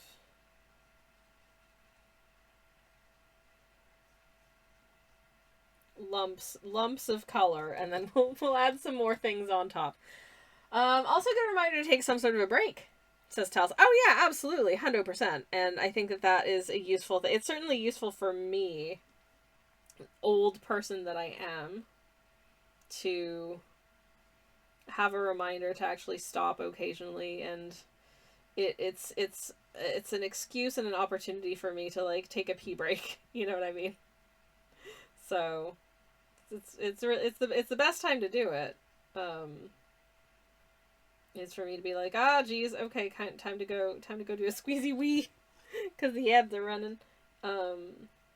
That's actually quite handy and quite useful for me as a person who doesn't, like, I feel like a lot of people do much longer streams than I do in general. I do as much as I can with the time that I have available to me on the days that I stream, but also with the energy reserves I have on the days that I stream. It would be challenging for me to put in more. I have occasionally gone as far as, like, 4 hours and then paid for it. I am generally a pretty tired person, unfortunately. But, so it goes. Okay. Now I have to wait for these funky little sort of puddles of greenish yellow to dry a bit, and then we will, I want to put some trees, some bigger trees kind of in the, sort of towards the back of this, area. Not just, like, fill it with trees, because then, like, why did I do all this stuff in the background? But, Owlquill says, I know people who limit their streams to 1 hour, do whatever works for you. Oh yeah, absolutely. There's some people who do very, like, sort of like 1 hour streams and that kind of thing, and that's also fine. I do occasionally, I will get stuck on something and I'll be like, it's gonna bother me if I don't finish this, whether it's, like, an aspect of a painting or a painting in its entirety, or, an area of a video game, and I'm like, if I don't finish this now, it's gonna bother me, so I'm just gonna keep going, and I usually end up being very tired at the end of it. There's sometimes I've had situations where, for instance, I've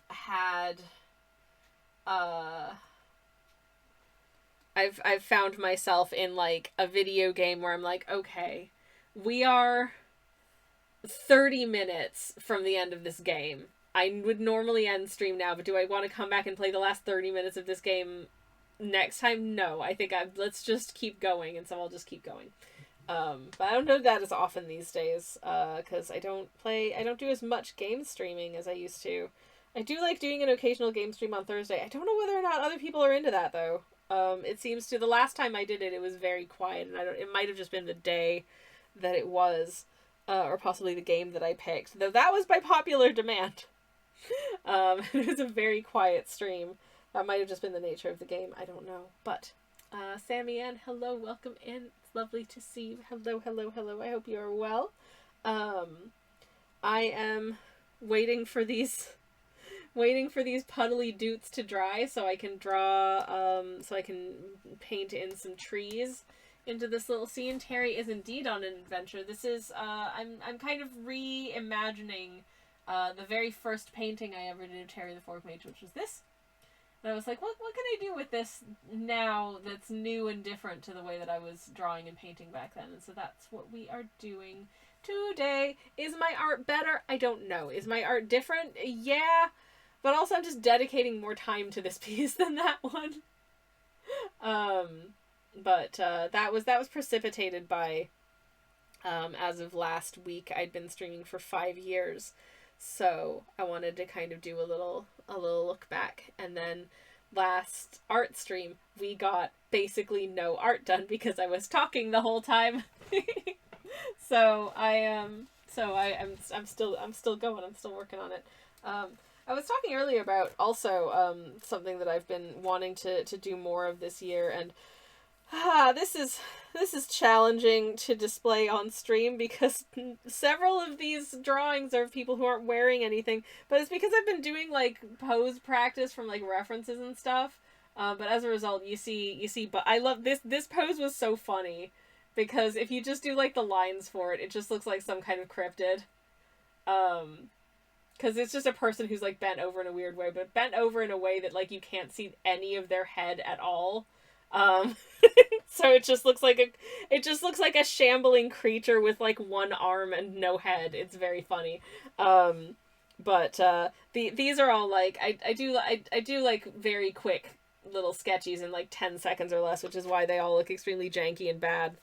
But it's a good exercise to just like remind yourself of how the heck like arms and legs and stuff work, which is super good and useful. But yeah, what never happens to Sammy? No, never. Anyways, but yeah, so that's me. I do find, I don't know. It's just, does any other artist do this where you're like, I need a reference for like a specific pose from a specific angle, and I can't find what I'm looking for amongst like the poses and references that I know exist and have access to, and so you just take a selfie. Because I have embarrassing selfies on my phone now of just like I needed like a hand or an arm at a specific angle. So here's me, like terrible bathroom mirror selfie in my pajamas, just holding my arm out in a specific way, that kind of thing. It's oh no. But sometimes that's the only way to do it. The worst is when I'm like in a coffee shop and I'm working on some artwork and I'm like, wait, how does your hand wrist position? How is that happening for this drawing that I'm working on? And so I've had to take like unflattering selfies on my phone, like in public, doing like a hand gesture. Like, let's say I don't know, I'm pretty adept at holding a mug formulations because I draw people with teas and coffees and hot chocolates quite a lot, but let's say holding a mug, so I'd need to like hold the mug, take a photo of my hand holding the mug, and then look at that because I'm not good at like holding these mental images in my brain. So I have to get creative and unflattering. Anyways, but yeah, I feel like I've been doing a lot of like scenes and this kind of thing, but I've been doing less. I used to do more human people, but like when I started out, I was doing a lot of human people standing in a backgroundless void. Like maybe I'd stick a color in the background and that was kind of about it. And I'm not doing as much people art now, but I want to keep doing people art, so I'm trying to do more just like warm-up type work with like gestures and poses and that kind of thing, just to keep that muscle a little bit more limber, because I think I let it get a little bit stiff for a bit and I'm like, oh no, is my art getting worse? It's probably not getting worse. I'm probably just being hypercritical because it's my own work, you know what I mean? But like, it is difficult to say, friends, and I don't want to assume that my art is good. That feels bad. Anyways, I'm trying to think if there was anything else that I wanted to say or do or think about today besides, the paint what we're doing. I think what I do want is to maybe I start to draw a tree. I start to pop some trees in. I'm gonna actually look at what's going on with vintage Terry jump scare. What's going on with this? See, this is when I was doing trees, and I think this is a good shorthand for trees if you're just doing sort of like a very sketchy background, is just line and then just some lines coming off it. But I think I can do something that's got a little bit more substance to it now. I'm still gonna keep it fairly simple, fairly stylized, fairly sketchy, but you can do a little more with that, I think. And so I'm going to try and do a little more with that here. But putting the first line down for a tree that's going to exist in this space is a little scary.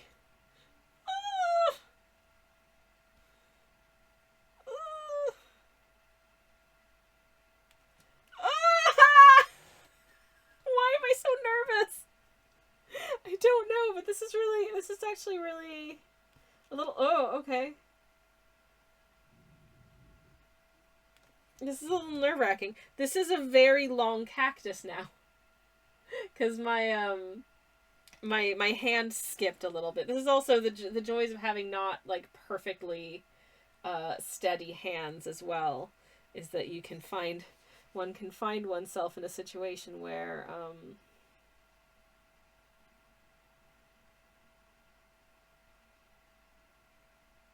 things can go a little bit wrong, you know.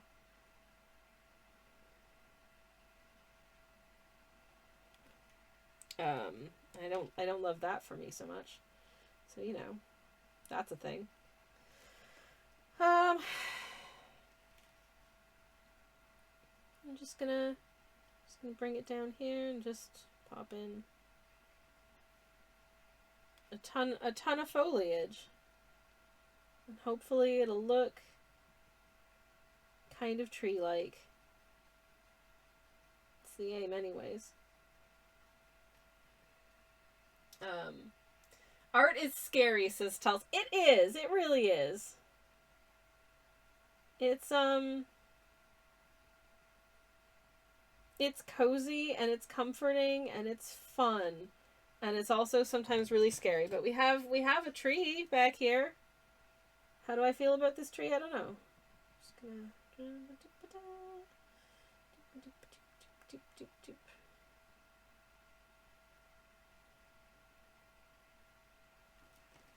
Alright, you know what?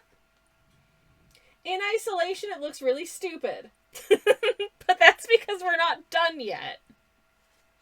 And it'll get better from here. I hope. I sincerely hope it will, at least. But we have the beginnings of some treeness. Treeness? Is treeness a word? I don't think it should be. Elkos, it's time for me to wrap up my day. Thank you for the stream. Looking forward to seeing this painting develop. Thank you. Is good tree, says Tal. Thank you. And Elkos, have a lovely rest of your evening. Thank you for hanging out with us. I am not going to go on too much longer because I am going to have to go cook dinner in a few minutes. But shall we maybe pop another tree like over here? Why not? Using the same, I wanna have some variation in the trees with like different shades of green and different, you know, sort of values and temperatures and all that jazz. So we'll see what we can do with regard to that. I have once again my hand hath betrayed me and did a thing there that wasn't exactly what I wanted it to be in that area, but that's fine. But I like the sort of tree, just kind of start with a line and then kind of rough in bits on either side of it. I think you can get some good shorthand for tree out of that. And it does mostly just need to be shorthand for tree. Obviously, we're not, again, going for... If you are expecting photorealism from this stream, honey, you got a big storm coming. That is not... The thing about photorealism for me is that I have a quite good camera. I've exhibited as a photographer. I've been doing photography for my entire adult life. And if I want something that has a photographic vibe, I will just do photography for that. So I come to I come to other art forms like painting and what have you for a very, I mean, this is not photorealism. This is a little pistachio with eyes and a body, you know? I come to art to try and express something different. Am I doing a good job? I don't know. That is so subjective. I don't think it's something that can really be answered. Or so I tell myself. But you know, I feel like we've got some trees now, so that's good. Is there trees in this sort of like hilly bit in the background as well, or like not so much? I don't know. Maybe there's just like one here that we can't really see a lot of.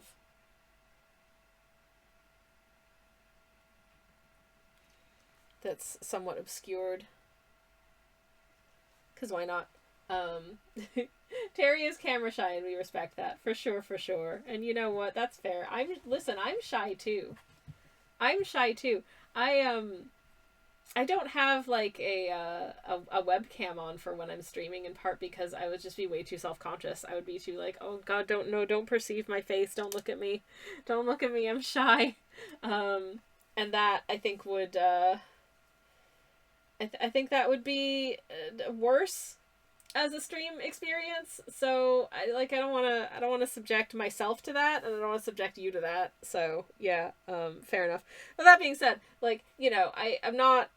It very much is just like a self-consciousness thing and not in any way like a privacy thing.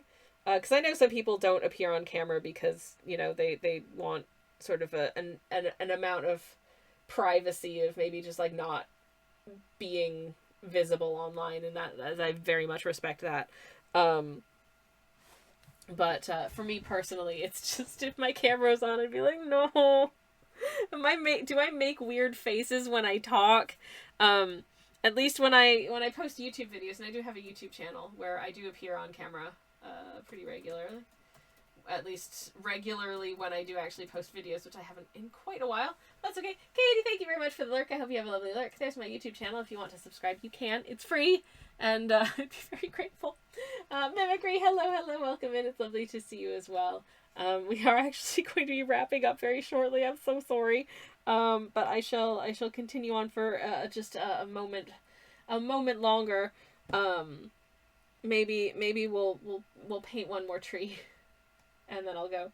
But yeah, I'm not shy about like having my face seen sort of in the world, and more so just self-conscious about looking stupid. But at least with like, you know, videos and stuff that I post to YouTube, I can edit my face. I don't edit my face, but like I can edit the video in a way that I feel a little bit less out of control of how stupid I look at any given moment. Happy little trees, asks Joe. We've been painting some happy little trees. Yeah, we've got a little happy little tree over here, and his little friend, and you know what, they are very happy, and you can't see much of this tree because it's kind of behind this bit of hill here, but we know it's there, and we love it very much. Anyways, that was my attempt at doing a calm and gentle Bob Ross-esque voice, but obviously I can't capture the absolute majesty of the wonderful Mr. Bob Ross, as well as Mr. Bob Ross can. So, sorry. I tried.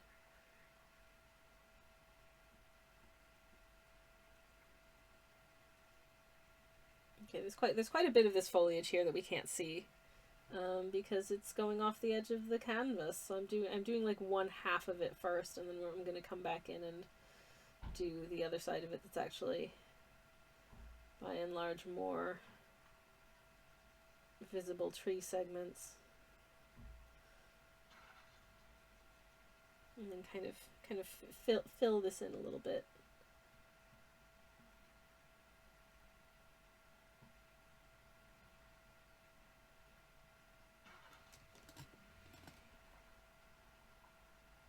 There we go. Yay, yippee.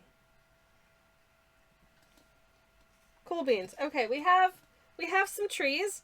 Some of these trees are probably going to get covered up by other trees because I'm going to draw So Happy Much Little, says Mimicry. Hell yeah, because I'm going to do some trees in other coordinating shades of green. I'm mostly working with these 3 paints for this painting because I want to keep kind of in the spirit of the original that I'm being inspired by, and therefore not doing like a full palette of color per se, but keeping it quite sort of tight in terms of what range of colors we're working with. But yeah, I think I'm gonna call it there because I need to go cook dinner and I don't want to leave it too late because I'm very hungry actually. I'm gonna be going for a respectable amount of time now, so I think I'm gonna call it, go make some din-dins, and I will be back on Thursday to keep working on this, I guess. And maybe do some emote designs as well. We shall see. Anyways, thank you so much for hanging out with me today. It's been very fun, very, very gentle time. But also we got to rant and ramble about some stuff, and that's always good and fun as well. Who shall we say hi to? Who have I not said hi to in a little while? Let's go say hi to somebody who's doing a little art stream. Let me pop up a raid. Alright. Please don't be just about to finish. I don't think that they will be, but I'm just gonna check just in case. No, I don't think they are. Okay, they're doing some stuff. So, hello to, we're gonna go say hi to Pop-Tart, aka Amy, who's very cool and a nice person. I'm gonna get a generic raid message in the chat, and I'll be back on Thursday doing some more art and stuff. I will be elsewhere on the internet in the meantime. If you want to hang out anywhere or say hi or do any of that stuff, I'll be around. It's all good. No. My Twitch is doing something stupid. No. Okay. All right, my Twitch did something stupid, but I think we got there. We have raid message. If you have the emotes, feel free to grab the emotes. If you don't have the emotes, you can just say a generic raid message and append any cool emotes that you do have if you want to. It's all good. Regardless, I would like to thank you so much for hanging out with me today, so much for watching and chatting and all that stuff. I've had a lot of fun. And I'll be back on Thursday, so have a good one in the meantime. Good night, and good luck.